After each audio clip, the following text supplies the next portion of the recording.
Hello दोस्तों, मैं नन्ना मुन्ना रॉटवाइलर हूँ। नाम है मेरा हेनरी और 3 साल के उम्र में ही मशहूर हुई मेरी कहानी। और आज मैं आप सबको मेरी प्यारी मम्मी महुआ मोइत्रा की कहानी सुनाऊंगा, जो बीते समय में भारत की सबसे ज्यादा विवादित सांसद बना करती थी। तो मेरी हॉटशॉट एमपी मम्मी का एक हॉटशॉट वकील जय देहद राय के साथ 3 साल तक चक्कर चल रहा था। जय कहता है कि उन्होंने मुझे जनवरी 2021 में 75,000 रुपए में खरीदा था, जिस समय मैं सिर्फ 40 दिन का था। जब मेरी मम्मी दिल्ली के बाहर जाती, जो अक्सर होता, जय मेरी अच्छे से देखभाल करता। धीरे धीरे वो मुझे बहुत चाहने लगा था, एक डैडी की तरह। लेकिन दुख की बात है कि दोनों के बीच तगड़ा झगड़ा छिड़ा और उनका प्यारा रिश्ता टूट गया दिसंबर जनवरी 2022-23 की सर्दियों में। उसके बाद डैडी घर छोड़कर चले गए और मेरी कस्टडी मम्मी के साथ रही। लेकिन डैडी को मेरी इतनी याद आई कि वो 2 बार चुपके से मम्मी के घर में घुसकर मेरे साथ खेलने आए, जैसे जॉन विक फिल्म में भी हीरो ने किया था। मम्मी को जब पता चला तो वो गुस्से से आग बबूला हो गई। सुनने में आया कि उन्होंने डैडी के खिलाफ 2 पुलिस कंप्लेंट भी दर्ज की, उनके घर में चोरी छुपे घुसने और मुझे चुराने के लिए। डैडी का ये मानना है कि मैं हमेशा से उनका ही पेट था और असल में मम्मी ने मेरा अपहरण किया। बहरहाल, चूंकि हर बार डैडी कुछ समय के बाद मुझे लौटा देते, इसीलिए मम्मी कंप्लेंट को दबा दिया, अपने पुराने प्यार भरे रिश्ते के खातिर। लेकिन फिर डैडी अकेलेपन के झटके से देवदास जैसे डिप्रेस हो गए। लोगों ने कहा था महुआ को छोड़ दो, महुआ ने कहा हेनरी को छोड़ दो। अतम्मा जी सटक ली, ये सोचते हुए कि ये सब मेरी वजह से तो नहीं हुआ, या वजह कुछ और थी। क्योंकि पिछले साल अक्टूबर में उसने जो किया, उससे मेरी और मम्मी के पैरों तले जमीन ही खिसक गई। उन्होंने मम्मी पर इल्जाम डाला कि वो अपनी सांसद की डिजिटल लॉगिन आईडी और पासवर्ड दुबई के एक बिजनेसमैन दर्शन हीरानंदानी से शेयर करी, जिसके जरिए उसने सांसद से वो सवाल किए जिसका जवाब वो जानना चाहते थे, खासकर अपने प्रतिद्वंदी गौतम अदानी और उनके अदानी समूह के बारे में। डैड का आरोप है कि इसके बदले में दर्शन ने मम्मी को 2 करोड़ रुपए और कई सारे महंगे गिफ्ट की रिश्वत दी। और ये सब डैड ने 39 पन्नों के लंबे पत्र में लिखकर पहले सीबीआई को भेजा और फिर भाजपा सांसद और मम्मी के पुराने दुश्मन निशिकांत दुबे को भी। फिर जो होना था हुआ। अगले दिन दुबे वो शिकायत लोकसभा स्पीकर को आगे भेजा और मांग की महुआ को संसद के नियमों के उल्लंघन में सदन से निलंबित किया जाना चाहिए।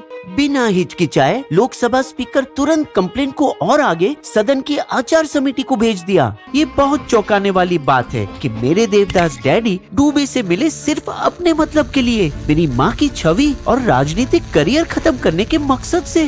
क्योंकि मार्च 2023 में ही तो मम्मी दुबे का खुलासा किया था चुनावी हलफनामे में फर्जी MBA डिग्री दिखाने का, जिससे वो उनका राजनीतिक दुश्मन बन गया। दुबे बहुत भोंडा था और कैसे कैसे शब्दों का इस्तेमाल किया मम्मी के लिए। उन्हें नगर वधू बुलाया, यानी कि बच्चलन औरत। कंप्लेंट के बाद भी उसकी जीभ बंद नहीं हुई और उनके खिलाफ तीखे शब्द उगलता रहा। दुबई दीदी डिग्री वाली देश बेचे।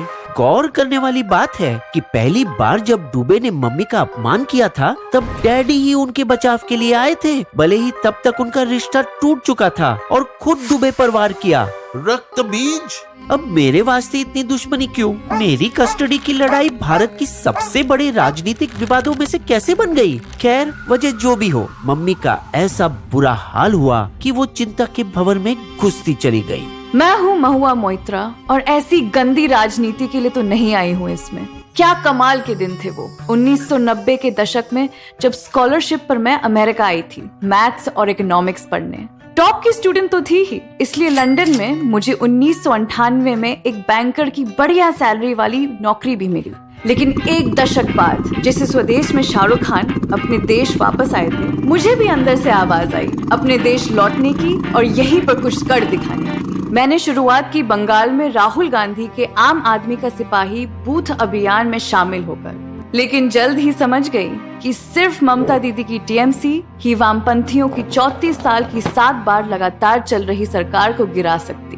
तो 2 साल बाद मैंने छलांग मारी और दीदी की मेहनती पार्टी वर्कर बनकर आने वाले 2011 चुनाव के लिए जुटकर काम करने लगी। मेरे डिजाइनर काले चश्मे और महंगे लुई विटॉन हैंडबैग के बदले अब मैं साधारण कॉटन साड़ी पहनने लगी। जब 2016 में दीदी ने मुझे अपना पहला चुनाव लड़ने का मौका दिया, फिर तेरी बहन करीमपुर में रहने के लिए निकल पड़ी, कलकत्ता से 200 किलोमीटर दूर, जहां मैं गांव वालों के साथ समय बिताकर उनकी समस्याएं जानने लगी।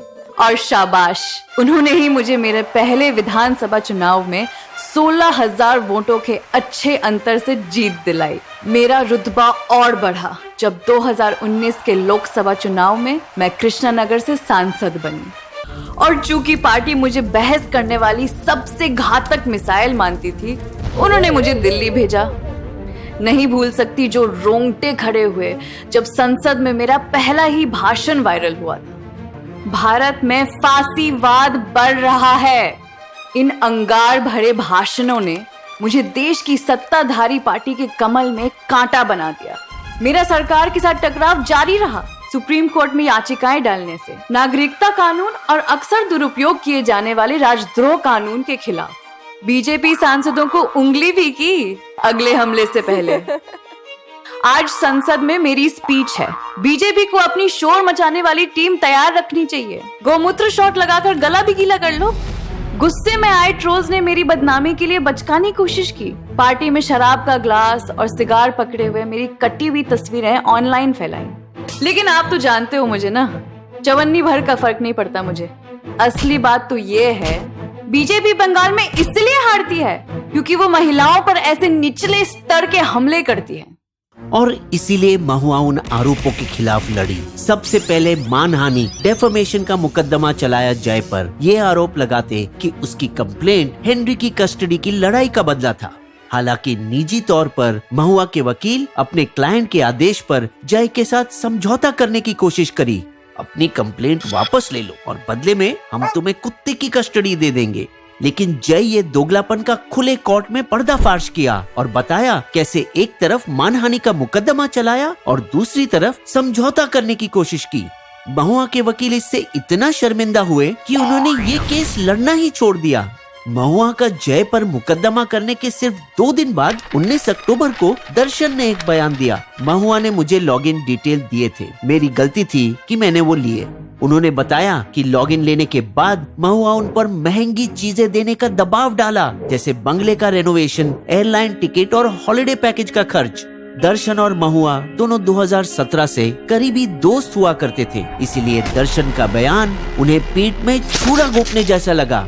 या ये भी हो सकता है कि दर्शन का बयान दबाव में दिया गया हो, समझो जैसा किसी ने उसके सिर पर बंदूक रख कर लिया हो। क्योंकि 2021 पेंडोरा पेपर्स लीक से पता चला कि बीवीआई ट्रस्ट के जरिए दर्शन का परिवार $60 मिलियन ब्लैक मनी का लाभार्थी था, जिसके चलते 2022 में उनके 24 ऑफिसेस पर छापे मारे गए, देश के बाहर छिपे हुए पैसों की तलाश में। क्या यही वजह हो सकती है कि दर्शन योगी आदित्यनाथ के साथ मेलजोल बढ़ाते देखा गया और यूपी में डेटा सेंटर के लिए 39,000 करोड़ रुपए का निवेश करने का वादा किया? और क्या अडानी का दीदी के साथ दोस्ताना और पश्चिम बंगाल के ताजपुर में 25,000 करोड़ रुपए का गहरा समुद्री बंदरगाह बनाना वजह था टीएमसी की ताकतवर महारानी ममता बनर्जी की खामोशी का? 3 मर्दों का एक महिला के खिलाफ होने के बावजूद, क्योंकि कंप्लेंट के सिर्फ 2 हफ्ते बाद कड़ी पूछताछ में भूनने के लिए लोकसभा के 15 सदस्यीय आचार समिति महुआ को हाजिर रहने का आदेश दिया। सुनवाई के लिए महुआ शानदार अंदाज में आई, 3 डिजाइनर हैंडबैग इठलाते हुए, मानो दिखा रही हो कि उसे तोहफे की जरूरत नहीं और उसके खुद के पैसे से इतनी महंगी चीजें खरीदने की काबिलियत थी। हालांकि अंदर का माहौल काफी तनाव भरा था और महुआ का कहना है कि भाजपा सांसदों ने उनसे बेहद निजी सवाल पूछे। दर्शन के साथ आपकी कैसी दोस्ती है? आप दुबई में किस होटल में रुकी? क्या उसकी पत्नी को ये पता था? सुनते ही आग बबूला महुआ जवाब देने से इनकार करके पूछताछ के बीचों बीच एथिक्स कमेटी के 5 विपक्षी सदस्यों के साथ गुस्से से बाहर निकली। इन्होंने शब्दों से मेरा वस्त्र हरण करने की कोशिश की। कमेटी पहले ही भाजपा सांसद निष्कांत दुबे और कंप्लेंट करने वाले जय देहद राय से पूछताछ कर चुकी थी, लेकिन दर्शन, जिसके बयान पर पूरा मामला टिका था, उसे कभी भी न तो पूछताछ के लिए और न ही महुआ से क्रॉस सवाल करने के लिए बुलाया गया। वैसे महुआ ने माना कि एक शादीशुदा दर्शन से उसे दोस्ताने में गिफ्ट मिले थे, जैसे आर्किटेक्ट से बंगले के डिजाइन में मदद और मुंबई और दुबई में एक कार और ड्राइवर भी। 2005 में कई सारी पार्टियों के 11 सांसदों को एक स्टिंग ऑपरेशन में पकड़ा गया। इसी तरह के मामले में सवाल पूछने के बदले में एक व्यापारी लॉबी से नकद लेते हुए सभी को संसद से निकाला गया, जिस फैसले पर 2 साल बाद 2007 में सुप्रीम कोर्ट ने भी अपनी मोहर लगाई। हालांकि इस मामले का सबसे महत्वपूर्ण सवाल ये है कि क्या सांसद महुआ मोइत्रा को दर्शन से नकद पैसे की रिश्वत मिली या नहीं, ये पक्का निष्कर्ष नहीं किया जा सकता। फिर भी जैसे कि कमेटी बहुत जल्दी में हो, पहली कंप्लेंट के सिर्फ 23 दिन बाद 9 नवंबर को बचे हुए 10 सदस्य की कमेटी ने अपना फैसला सुनाया 6 से 4 की बढ़त से। महुआ मोइत्रा को लोकसभा से निकाला जाना चाहिए और 2 हफ्ते बाद 8 दिसंबर को वैसा ही हुआ। हालांकि उनका कार्यकाल कुछ महीनों बाद 2024 की लोकसभा चुनावों तक वैसे भी खत्म हो जाता। देखा जाए तो महुआ के एक्सक्यूजेस भी काफी कमजोर थी कि दर्शन को लॉगिन इसीलिए दिया क्योंकि उनका कोई भी पीए अंग्रेजी नहीं बोलता था, या कि कोई स्पष्ट कानून नहीं है जो सांसदों को अपना लॉगिन किसी तीसरे को देने से रोकता है, और ये कि दर्शन के सवालों को सबमिट करने का ओटीपी उसके फोन पर आता था। अब खबर आई है आईटी मंत्रालय से कि उसने अपना लॉगिन न्यू जर्सी और बेंगलुरु में दूसरे लोगों के साथ भी शेयर किया हो सकता है। हालांकि इस विवाद से ये तो अच्छा हुआ कि लोकसभा सचिवालय ने नए सख्त नियम लाए, जिससे डिजिटल सांसद पोर्टल पर सांसदों के सेक्रेटरी और सहायक तक एक्सेस नहीं कर पाएंगे, जिसके तहत सरकार द्वारा दिया गया सवाल का जवाब भी गुप्त रखा जाएगा जब तक वो संसद में सबके सामने दोहराया नहीं जाता। तो अब महुआ के पास धूम मचाने के अलावा और क्या रह गया? मैं 49 साल की हूँ। मैं बीजेपी से अगले 30 साल तक संसद के अंदर और बाहर लड़ती रहूंगी। कहना आसान है क्योंकि चुनौतियां खत्म नहीं हुई। वो आईटी अधिनियम के तहत भी फंस सकती है। और जैसा लगने लगा कि उनका छोटा मगर धुएंधार राजनीतिक करियर गुमनामी की ओर जाता दिख रहा था, हीरोइन जैसी सामने आई ममता बनर्जी और अपने सिले हुए होठ खोली विवाद छिड़ने के 1 महीने बाद। महुआ को निकालने के प्लान से उसे मदद ही मिलेगा और उसके जीतने की क्षमता पर भरोसा दिखाते हुए उसे अपनी पुरानी लोकसभा सीट कृष्णनगर का जिला अध्यक्ष फिर से बनाया। शायद समय आ गया कि हम जानवर खुद फैसला ले कि हमारी कस्टडी कौन रखे। हम कोई प्रॉपर्टी थोड़ी ना है, जीते जागते जीव हैं।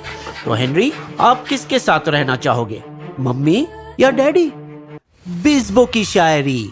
एक थी मम्मी, एक था डैडी, कुत्ता था दोनों के प्यार का आदि। फिर जो होनी थी लड़ाई, खुल्लम खुल्ला राज खुलवाई।